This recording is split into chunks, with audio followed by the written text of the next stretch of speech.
What's up guys, name is Dre and welcome to another Genshin Impact video. So we are at the Asian server where the Starglitter Exchange shop just changed because we have a new month. It is the 1st of December in Asia for Europe and for North America. It will change in a couple of hours. So I want to go over everything that you can buy with your Starglitter and with your Stardust. And yeah, tomorrow we want to summon for ZHONGLI, so that's why I want to do the exchange video today. Now we have Barbara and Kea as the new 4-star characters that are added into the shop. So if you like to have a additional copy of Kea because you do main him, it is a possibility, but I don't think that the 4-star characters this time are as good as they were before because Bennett was not featured at all. He is not guaranteed, so this was your option to buy him. So if you are North America or Europe and you're still considering to buy Bennett, you can do this when the video is live, but you only will have a couple of hours left. Barbara is free to play at level 18, so you do not need constellation, so I don't think it is worth the 34 Starglitters if you already have one copy, because you will pull her eventually later on other banners. For Kea, I think he's kind of worth if you did really invest in him, if you want constellations for him, because he was not featured at all in any banner. But if you do not use him, I won't think it is worth. The next thing is the royal weapons that are added into the shop. Now, let's go over the sword because they all do the same. They all give attack percentage. So I just want to show you that real quick, that they all give base attack and attack percentage, of course. And they all have the same effect. Upon damaging an opponent, increases crit rate by 8%. So always, if you attack, you increase your crit rate by 8%, and it has a maximum of 5 stacks. So you can get this up to 40% at refinement rank 1. The more copies you buy of the weapon, the more crit rate you will get per hit. And yeah, you can stack this, I don't know how much it does scale out of the level or out of the refinements, but 8% is pretty good. You have a maximum of 5 stacks, so at least 40%, which is nearly every second hit. And after you crit, it removes all the stacks, but then you can stack it up again. The big thing on this is it is not time gated. So you can stack, after it resets, you can stack it up right again. So therefore, I do think that these royal weapons are very good. Especially the royal spear is a very strong option for the upcoming character ZHONGLI. So I definitely do think that this is a very good option. In contrast, we do have the battle pass weapon, which I honestly don't think is as good as the royal spear. And we have the crescent pike, of course, the most valuable weapon from the blacksmith for ZHONGLI. So I do really think it depends on which playstyle you want to go for, but I definitely would keep an eye on this weapon if you want to pull for ZHONGLI.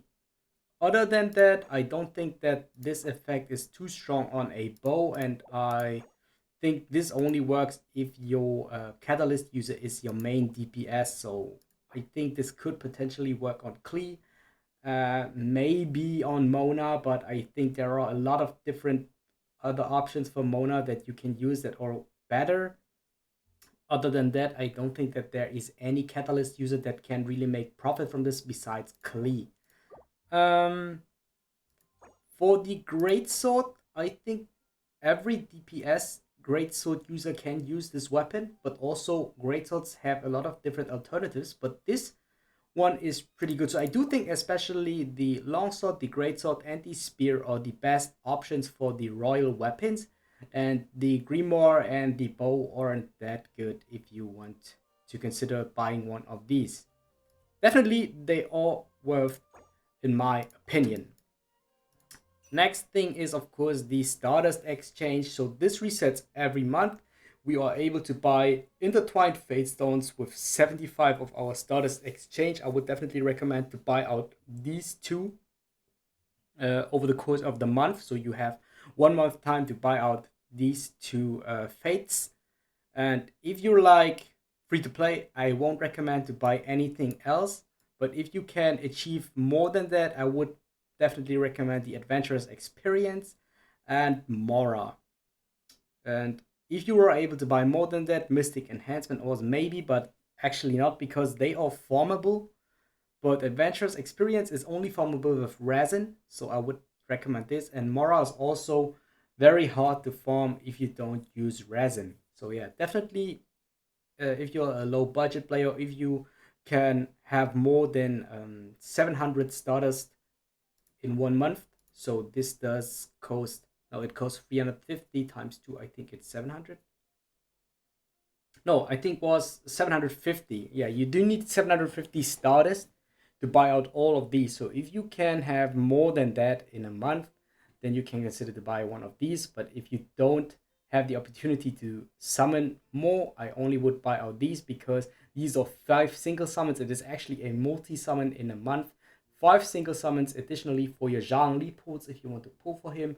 And these are 5 single summons for the Wanderlust Invocation if you want to pull there. So if you just keep updating this by the month, you will get a guaranteed 5-star anyway with the Acquainted Fate Stones and also with the Intertwined Fate Stones just by time.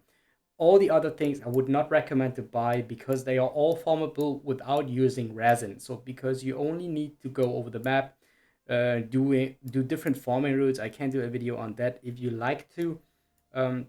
Because I'm really stacked on every material referring to the monster upgrade materials. But the problem basically is adventure experience or heroes with all the time. I didn't have any troubles with Mystic Enhancement or yet, because I do farm ores a lot, but I do have trouble with Mora and this one. Yeah, I think that's already it for the Starglitter Exchange. So yeah, it will go live in a couple of hours. And if you consider to buy Bennett now on the global version on Europe or on NA, definitely do it in the next couple of hours, because then then the shop will reset and Kea and Barbara will be added. Same for the weapons. Don't know what the name of the set was, but if you consider to buy out any of the weapons that are currently in the game, definitely do so now. Yeah, that's it. If you guys it was helpful for your Starglitter Stardust Exchange decisions that you want to make in this month, then definitely like, comment, and subscribe. It would help me out a lot, and I'll see you guys next time. If you guys want to see more Genshin Impact content, videos should pop up on the screen right now. Make sure to check them out, and I thank you for your support.